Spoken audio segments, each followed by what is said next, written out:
Thank you for joining Cancer Support Community Atlanta for this program. Please visit our website, cscatlanta.org, for a complete list of live and recorded events. We invite you to sign up for our newsletter to stay connected to all future programs.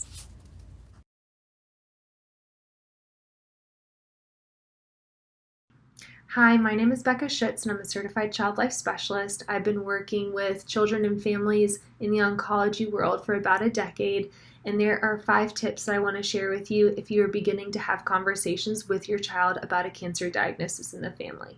The first thing I'd like to talk about is that honesty builds trust. So maybe you're concerned about how your child might take the information, or do they even really need the information?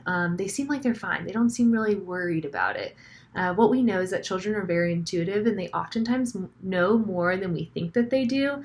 Children will really pick up on change in routine, change in your behavior. They might be seeing more tears at home, but they don't want you to know they've seen them. Or they might be seeing whispers or hearing whispers on the phone, or they may pick up on little parts of conversations that you've had, because children have a really unique way of listening most when they're not supposed to.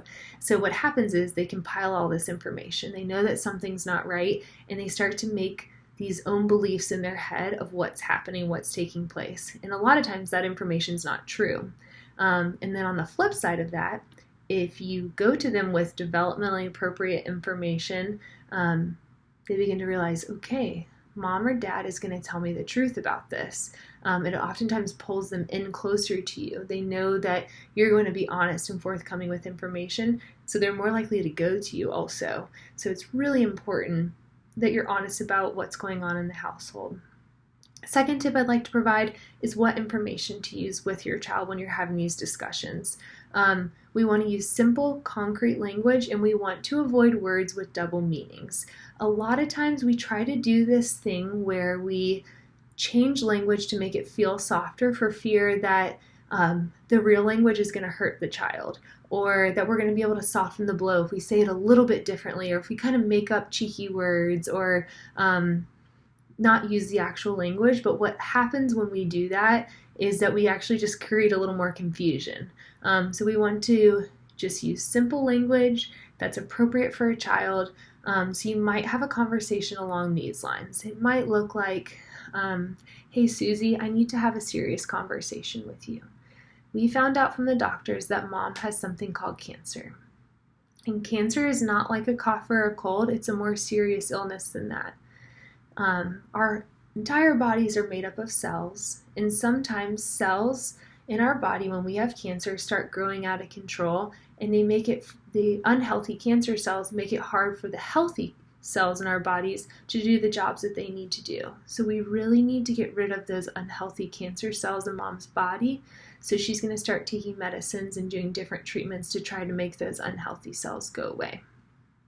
Then you may say something like, I know that's a lot of information. Do you have any questions so far?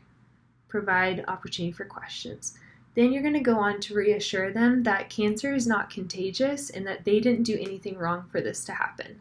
Children often believe that they can catch cancer because their only understanding of illness is something like a cough or a cold with germs, and so we want to clear that misconception from the get-go, and then we also want them to know that they did nothing wrong for this to happen.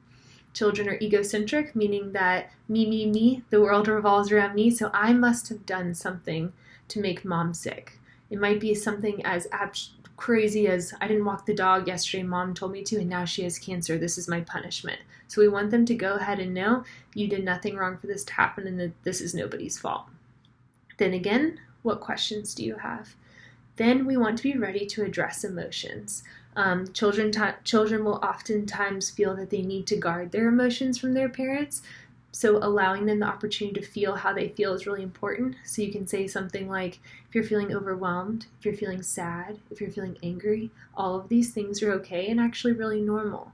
You could open up and say, I cried when I found out that mom has cancer. So if you ever feel that way, know that you can come and talk to me, and all of those things are okay. Then we can finish with offering reassurance. This is really hard and this is a big deal, but we're going to go through this as a family, and you will always have me. You can always come to me when you're having a hard day or you have questions, and I'll answer those questions and be there for you. That's maybe what that language could look like. The next thing that I want to discuss is, in our last tip, we talked about offering questions several times. So really let your kids lead and you follow when they want to ask questions. Start off by saying, what questions do you have? Not, do you have questions? When you give kids a yes or a no out, they're oftentimes going to take the no and they just want the conversation to be over and so they get out of it. If you leave it open-ended, then they have to think about it a little bit more and it might elicit more conversation. We want them asking questions. We don't want those worries swirling around in their minds. So ask, ask, ask. We want them to know that they can ask questions. The fourth tip that I have for you is validating feelings. We touched on this a little bit already. Kids oftentimes are fearful of hurting their parents or thinking that if I bring this up, or if they see me cry, or if I don't do exactly what they say, then it's not going to be okay. All emotions are okay, so go ahead and validate. I see you're having a harder time today. I'm having a hard time too. Come, let's snuggle, or let's watch a movie together, or how can I be there for you? What do you need right now? That allows them to see that, like, ooh, my feelings are valid, even though I'm a child, my feelings are valid too, and that's so meaningful. The fifth tip I have is keep the communication ongoing. So you've done this awesome job, you've had this great conversation with your child, but don't let it end there. I think a great time to bring the conversation back up is in the car because you both can't go anywhere. And sometimes the not being able to look directly in each other's eyes can sometimes help too. So when you're maybe on the way to dinner or something like that, I would, bring the conversation back up in the way of, we talked about mom's cancer diagnosis the other day. Have you had any more time to think about that? Have you had any questions? Is there anything that you want to know? Do you want to talk more about chemotherapy, or do you want to talk more about radiation? That kind of thing. Or another more vulnerable way, I think, is to say something along the lines of, I'm having a hard day today because I'm feeling overwhelmed about mom's cancer diagnosis. Have you been feeling that way at all? It just opens the door. It makes it okay to discuss, which is really important. I hope these tips help. If you need further support, please don't hesitate to reach out to Cancer Support Community. Best of luck. Thank you for joining Cancer Support Community Atlanta for this program. If you're interested in other live or recorded programs, please visit the online program tab of our website, cscatlanta.org. Or follow us on Facebook. We'll be sharing additional information on upcoming programs.